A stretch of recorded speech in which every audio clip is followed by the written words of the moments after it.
What's good, YouTube? It's your boy Drop here, and today we are doing a drift mod to the S10. All right, so yeah, last time I did a burnout in this thing. Oh man, right? It will hop so bad. It completely will hop the fucking radio out the dash hill. I put a clip of that up right here. I broke the radio. Damn it. Like we got something else to fix, YouTube. Snap out of here. Oh my God. So to try and combat the wheel hop, I'm doing one of the old school tricks. Leaf spring clamps. I'm gonna cut y'all on once I get my tools and figure out what the hell I'm gonna need. And we're gonna get these clamped on the front side of the S10. And I also gotta find something in order to chock the tire so that I don't get it rolling, because I may need to jack it up. I'm not sure just yet, but I'll let y'all know. Here we go. All right, so yeah, the leaf spring clamps are going to go 6 inches in front of the axle, which is kind of on the other side of this brake line here. May take a little finessing to get up there. But yeah, I'm gonna bump that brake line back, or if I can get some screws on it and bump that forward. Or that sink behind it.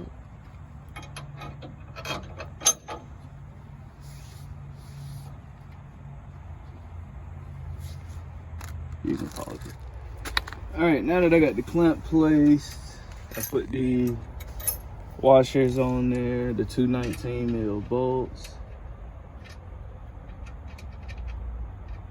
And essentially what this should do is pick up my overload spring and bring it up there. Make all 4 of these touch, and that'll keep the axle from wanting to hop. That's what the old folks say, so we're gonna see if the old folks are right in this one. And I'm gonna cut y'all back on once I got these bolts started down at least. All right, so now we're to the point, I'm gonna just keep going side by side and tightening these up until that bottom clamp meets that one, or that bottom leaf spring. And I can tell I'm gonna be here a while. So I'll cut y'all back on once I got them like right ready to touch. You know, you watch the timing belt video, I'm gonna give you a little countdown. 3, 2, 1-ish. All right, so that's the clamp install. And as you can see, all 4 of the plates are touching, the little leaf springs. And I can't really, maybe you can, if it focus in, you can see how far apart the other side is compared to this side. So I'm tired. That took a lot of cranking. I ain't even gonna cap. But I'm gonna get this wheel back on. We're gonna get the other one on. And before I put the other one on, I'm gonna measure the difference in between the tire. All right, so right here, what I'm about to do is, I don't fucking know. Basically, I'm gonna take a fucking measurement, I guess, from here to like the center. Right there. Before, we're looking at 18.5. Yeah, 18.5 to 19 if I don't turn the wheel. But I'm probably gonna end up hitting that tab in, so I need another spot to measure from. Yeah, this is doing too much. 18.5. Right at 19 if I get it here.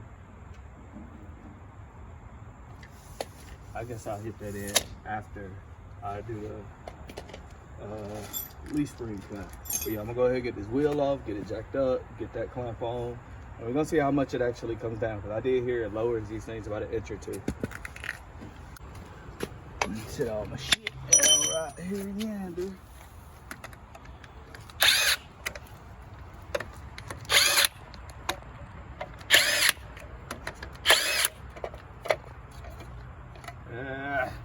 If it wasn't for holding on this cap, I wouldn't put those back on.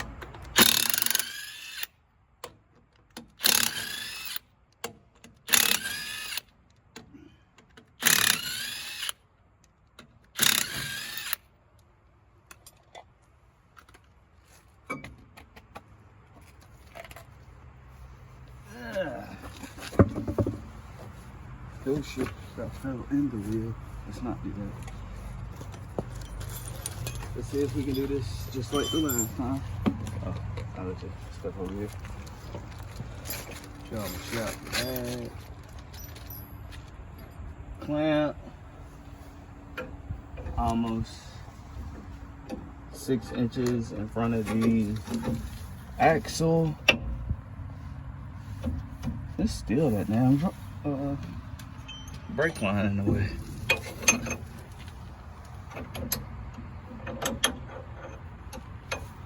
See if it, yeah, I got it under there on this side. So now that I got it there, I'm gonna go ahead and get my washers and stuff on it. And I'm gonna tap it forward just a little bit with my sledgehammer. And that'll actually allow me to put the other nut on it. Right now I got it tilted, trying to get this nut at least started.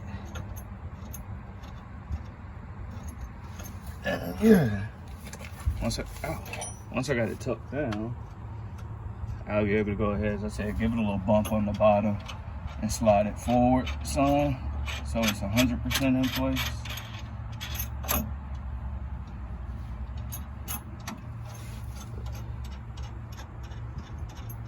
And it'll be a little bit further away from this brake line here, the e-brake line, so I can torque on it.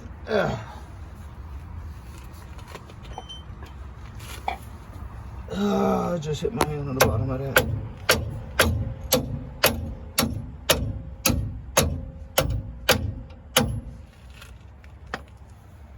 There we go. Now here come the hard part. Well, I ain't gonna say hard part. Here come the long part, where I gotta sit here and twist these just like the other side, piece by piece, until I get that clamp to close up. So I'll catch y'all back on. Actually, I'll show you what I'm trying to get to close up. I'm trying to get this gap here sealed, closed. So yeah, I'll catch y'all back on when I got that going.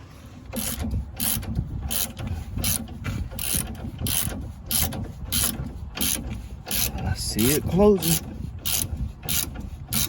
That's good. Definitely tired, but we on the last couple cranks. Ooh, shit, excuse me. Last couple cranks. That's where it feels solid. Alright, that's enough. And I'm a little S10. Let me not keep going if I over torque or break something out. I'm gonna probably find a bolt that's gonna follow that up, lock it in, and I'm gonna spray paint all of that and, you know, rebuild the leaf spring suspension on here. But I guess I'll cut y'all on after I try a burnout in it, see if it stops all the wheel hop. Now we are looking at about 17, and I did hit that bump up, so we're looking at about 17.5. It took it down about 1 inch. So I go try and burn the tire here in a few. We'll see what it do. Alright, YouTube, so before I pull off for a test drive, I'm gonna go ahead and shut the light off. As I said, I replaced the camshaft position sensor in episode 6. So did I plug this all the way in? I never did delete the code, but I'm gonna go ahead, delete the code, take it for a little test drive, and I mean, after about 5 minutes or so, it should be on. If it ain't on after about 5 minutes or so, try and burn a tire, see if it stops with all the wheel hop and the radio will stay in place. So let's see how it fires up. Damn, definitely a lot better. I'll cut y'all on in a second. All right, y'all, so far so good. I'm just cruising through the neighborhood.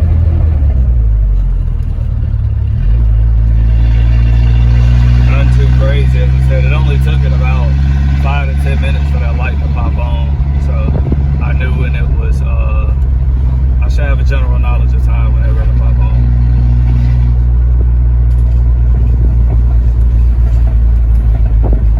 All right, y'all, we about to see if this thing gonna light a tire up real quick now that we got some weight back there and we got the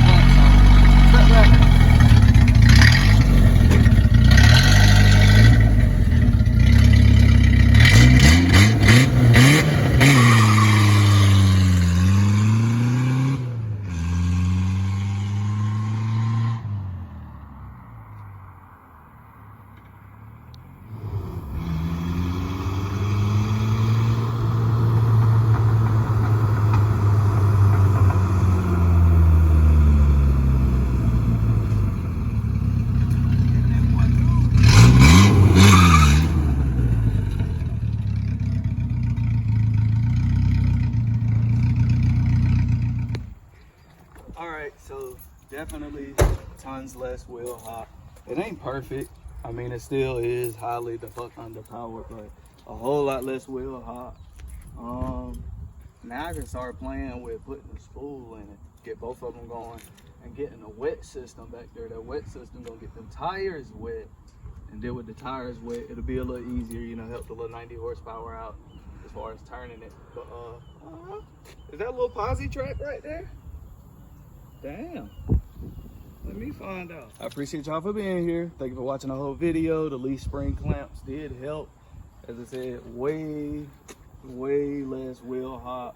The radio still did fall the fuck out at some point, but as I said, it's time for a whole new bracket there. So spool, radio bracket. We got a lot more mods coming for the drift truck. So I'll see y'all in the next video. Stay tuned.